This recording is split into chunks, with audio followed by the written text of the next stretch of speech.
და მიჟანგებული, მაგრამ ყველა ვარიანტში მე თუ ვინმე მკითხავს ვიტყვი რომ ვებრი ჯობია. ეგ ერთი. ეხლა მოდი ვნახოთ ეგეთი რაღაცა.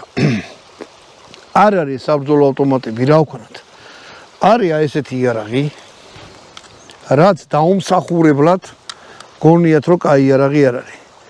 იმიტომ რომ ერთი შეხედვით კალაშნიკოვს ეს არის VZ-48 ჩეხური. ერთი შეხედვით კალაშნიკოვს გავს, მაგრამ კალაშნიკოვი არ არის. და რატომღაც აი რომ უყურებენ, ფიქრობენ რომ აი კალაშნიკოვი არ არის და ამას აი ვეპრსა და იმის ყიდვას ჯობია აი ეს იყიდოთ, ეს არის საბრძოლო იარაღი.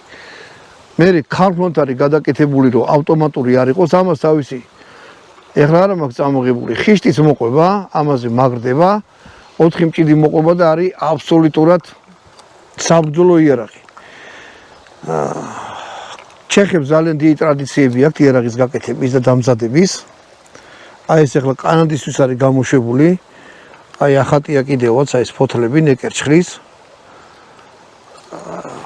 მთელი ვერმახტის იარაღის 50% ჩეხოსლოვაკია რო აიღეს და ბენეში რო გაიქცა.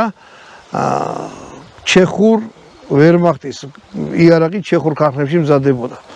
ერთადერთი ქვეყანაა ჩეხეთი, რომელიც ვარშავის ხელშეკრულების ქვეყნები, ვინც იყო სოციალისტური ქვეყნები, ბულგარეთი, გერმანია და ასე შემდეგ. ყველას ჰქონდა კალაშნიკოვი, ზოგი თვითონაც ამზადებდა, ჩეხებს ჰქონდათ აი ეს თავიანთი იარაღი. მაგრამ კალიბრი აი ესეთი ვაზნა 7.62 ეს იყო საბჭოთა კავშირში აკმ-ს ოძახიან და კალაშნიკოვს ავტომატ კალაშნიკოვს სანამ AK-74 გამოვიდოდა. ყველას ესეთი ვაზნა ჰქონდა, ეს იარაღის მომართულია რომ ეგეთ ვაზნებზე ყოფილიყო, მაგრამ